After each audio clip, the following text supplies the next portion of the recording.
The teacher knew I came from a family of 9 kids.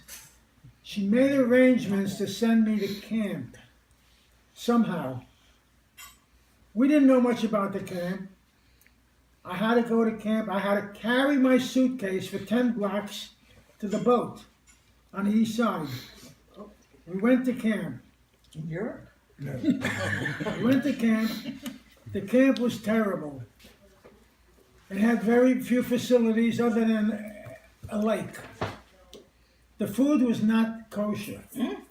Oh. So I was very unhappy, and a couple other guys were unhappy, and we decided to run away.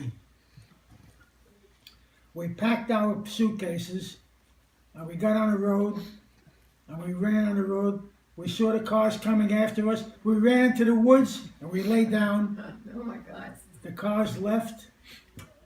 After they left, we got out, we went back on the road. The cars came and picked us up. Gotcha. I said, if you do that again, we're going to send you home. Uh-oh. He said, send us home. And you came home. I went to. Well, wait, didn't your And father I say? came home. At the first camp, And I came home, it was Shabbos. So I carried my suitcase from the water, about 10 blocks. I come home and they look at me, what are you doing home? I said, we came home from camp. How dare you? What do you mean you're going to come? I said, it wasn't kosher. uh-oh. So my father said, gut gesagt. Yeah. In the meantime, this guy they sent to camp, a Christian camp, and on Sundays I had to go to church, and I said I'm not Jewish, and the priest I'm not Catholic. The priest said to me, that's all right, you'll come into the church and you'll sing the hymns with the boys and everything. So I went into the church and I sang hymns, but I would never say the word Jesus. It was like Unless it was with a embedded swear. Yeah, I also went to a Catholic camp, and they said to me, right. you can go to services Friday night. We were- Services for one. We went to camp, Robin. We went to camp, the first camp I remember ever going to. My father had a store on Rutgers Street, 40 Rutgers Street, and it was a grocery store. Around the corner was a crippled children's home that he sold food to. So they had a camp. So I went to camp with Curly. Yeah, we were there. I mean, we were the only kids that weren't crippled, because these kids were really crippled. They had. I still remember one of the songs at the camp. It was supposed to be "Onward, Christian Soldier." I would sing "Onward, Jewish Soldiers."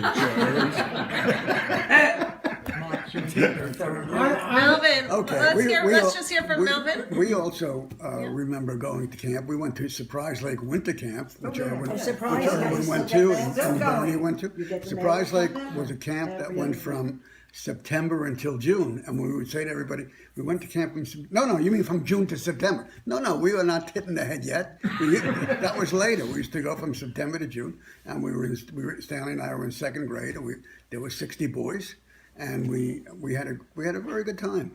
Pearlie came up and knitted us 2 sweaters, and Mama came up and visited us once, and then it was we were home. But when she used to send us to camp all the time, it was either that or we were on the hospital boat Exactly. that would circle New York. There was a- Oh, right. It was a I remember charity that boat, and you had to have a child, so Mama would rent us out to different people, so they would be able to get on the boat also. That's She was right. very good-hearted. That's right, Steph, but they were all of them would get car sick. Right. Well, They would get sick. both sick, and it would go all the way up to Bear Mountain and come back, And and they would give us lunch. Peanut butter and jelly. Right, and we would have a good time. And Running that, around. the seasickness carried out to when I was in the Navy. I used to walk around with a bucket and give guys orders. How did you end up in the Navy? Oh, because of the car. Enlisted, 17 right. He years wouldn't old. let you. No, he almost came out of the Navy because of the car. No. Yeah. Me and my friend decided to join the Merchant Marines. Right, And we couldn't get into the Merchant Marines, so we joined the Navy. right.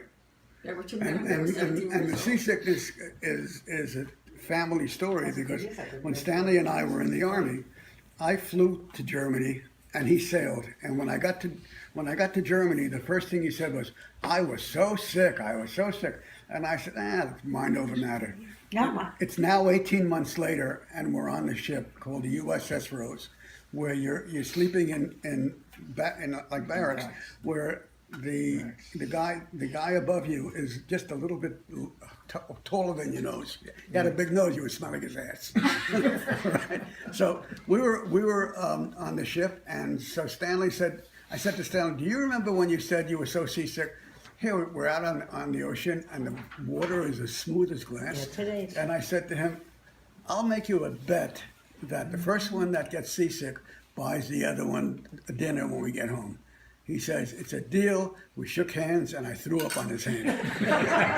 True story. And I threw up, and they would say, "Is the captain up?" And I said, "If I ate him, he's up." I had